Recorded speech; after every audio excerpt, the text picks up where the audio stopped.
So you as a jury here, I'm going to Richard Feynman, a professor and physicist and also a Manhattan Project scientist, and he says, I would rather have questions that can't be answered than answers which can't be questioned.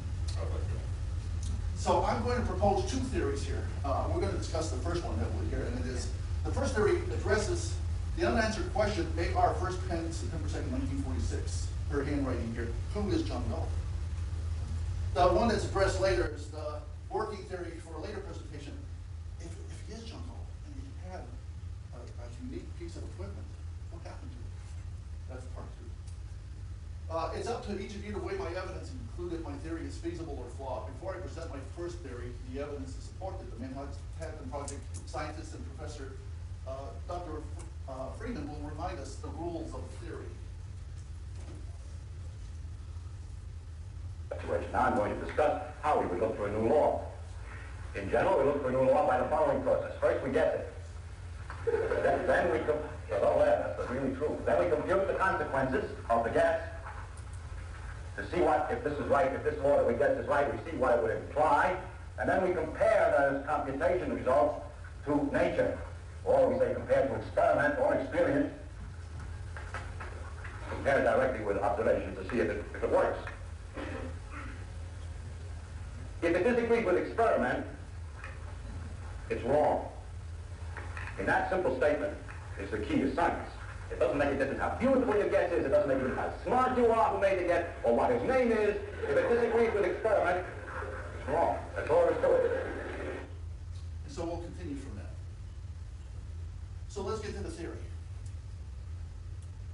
My theory is, in part one here, due to my extensive knowledge of the Manhattan Project making of the atomic bomb during World War II, including the scientists that worked on it, my working theory is that many of the Atlas Shrugged general themes and characters, including John Galt, were extracted and then camouflaged from the real life setting so not to infringe on an atomic bomb movie being made by MGM that was titled, Is This the Beginning or Is It the End?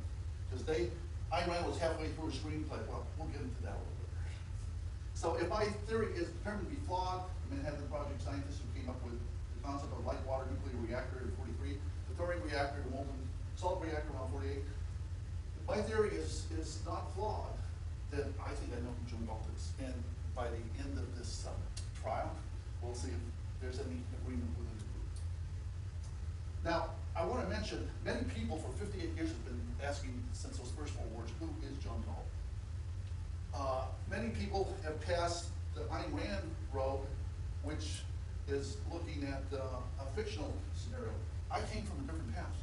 I'm researching a scientist who we discovered had a phenomenal piece of technology that got buried. And I was following his trail over here. As Robert Frost said about the 2 roads, I took the one less traveled, and maybe it made all the difference.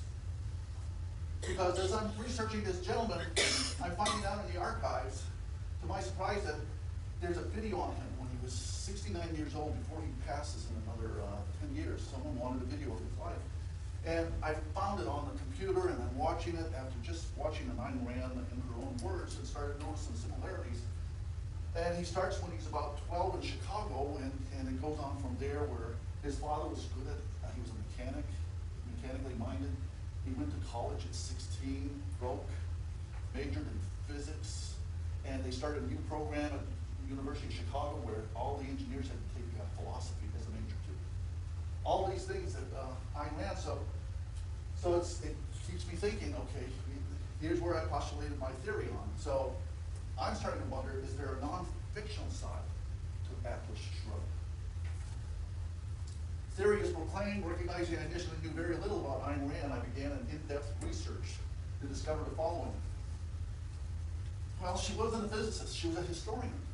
Spoke 3 languages prior to coming over here, but did not speak English, so she's having to train on that, right?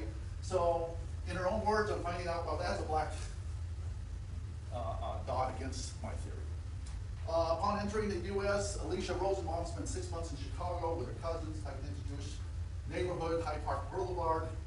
That was in 1926. Now, the Manhattan Project didn't start until 1930. It's 13 years later. Okay. My theory is starting to get a little shaky. Having arrived in Hollywood in late 26, Ayn Rand is working on the book The Fountainhead between 33 and 44. She spent her time learning about building design and construction for a novel, not physics of splitting an atom and blowing up a city. So again, it's looking more shaky. And I had the dilemma too, that between 1939 and 1945, everything associated with the atomic bomb, including Manhattan scientists, had now become top secret. They're squirreled away, no one can get to them. They're working on this quietly. And she's going to be starting her book April 1st, 1946. That's when she's on her own time again. Wow, shoot, that's not good.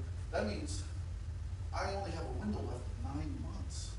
How could, though she's brilliant, 9 months to get to know all the Manhattan Project scientists, understand the science, and use it in her place. So things are not looking good right now. So if we were to pause or stop here, I'm afraid lack of evidence, you've wasted your time here.